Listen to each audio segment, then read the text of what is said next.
Vape regulation in the United States. My name is Lindsey Stroud, and I'm director of the Taxpayers Protection Alliance's Consumer Center, among other things. Since 2016, I've worked with advocates, small manufacturers, policymakers, and a wide variety of issues regarding tobacco and vapor products in the United States.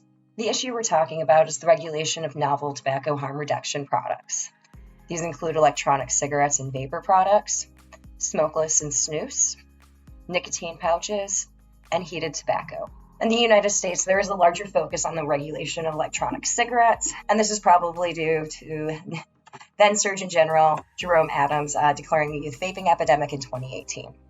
So for a brief history of the e-cigarettes in the United States, e-cigarettes were first introduced to the United States in 2007. Now in 2008, the FDA tried to ban the imports of e-cigarettes. Officials at the FDA argued that they were unapproved drug delivery devices and then blocked shipment of e-cigarettes by Cetera Incorporated, the manufacturer of Enjoy and Early Cig-a-Lite. In April 2009, Cetera filed a lawsuit challenging the ban. Now, also in 2009, Congress gave FDA authority to regulate tobacco products under the Family Prevention and Tobacco Control Act, or the TCA. Now back to Cetera. In December 2012, the U.S. Court of Appeals ruled that e-cigarettes could be regulated as tobacco products under the TCA while dismissing FDA's original attempt to regulate e-cigarettes as a drug delivery device, which would have banned them from U.S. markets.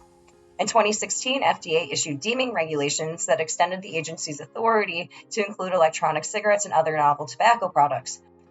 All companies engaged in the preparation, manufacture, compounding, repackaging, relabeling, or processing of finished tobacco products now must register with the FDA.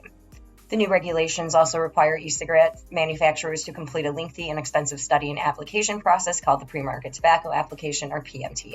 In July 2017, the FDA announced that it would revise PMTA timelines for e-cigarettes and delayed their submission date to August 8, 2022. As noted by then former FDA Commissioner Scott Gottlieb, the agency was envisioning a world where cigarettes would no longer create or sustain addiction and where adults who still need or want nicotine could get it from alternative and less harmful sources.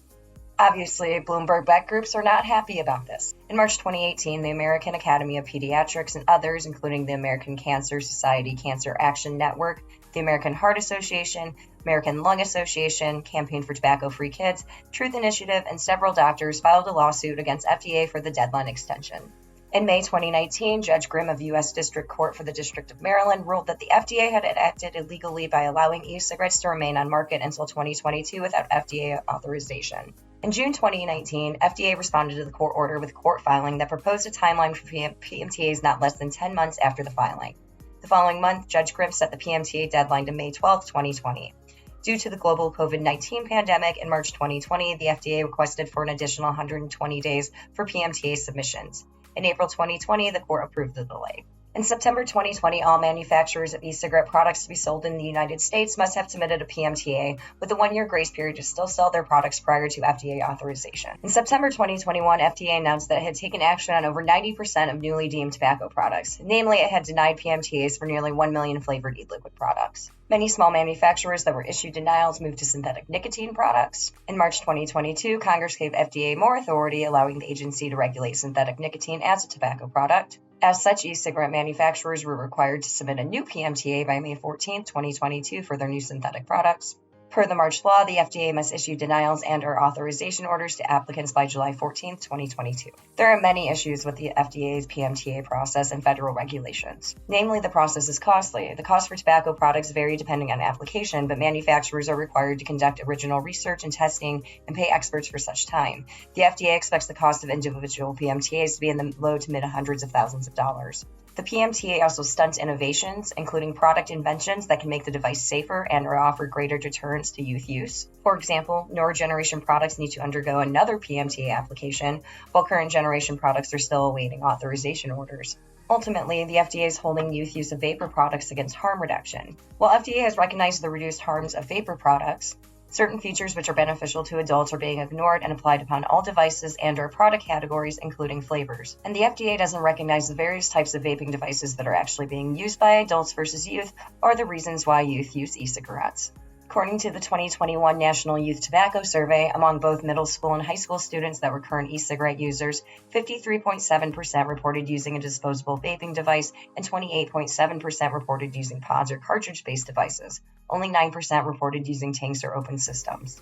Further, while FDA is denying flavors, state youth surveys indicate that this is not the main reason why youth vape. Among surveys of all high school students, 60.8% reported not using e-cigarettes, 16.8% reported using e-cigarettes because of some other reason, 12.3% reported using them because a friend or family member had, and only 4.8% had used e-cigarettes because of flavor. Among surveys of current high school e-cigarette users, 51% reported using e-cigarettes because of some other reason, 31.3% reported using them because a friend or family member had, and only 14.2% reported using e-cigarettes because of flavors.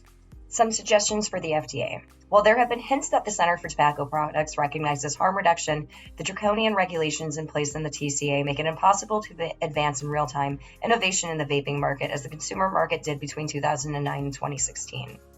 If youth use is such an issue, the FDA ought to recognize why youth are using products and what products they are using.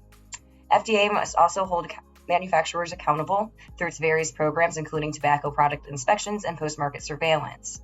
And if we can't reform the TCA, why not give regulatory authority of tobacco products to the states?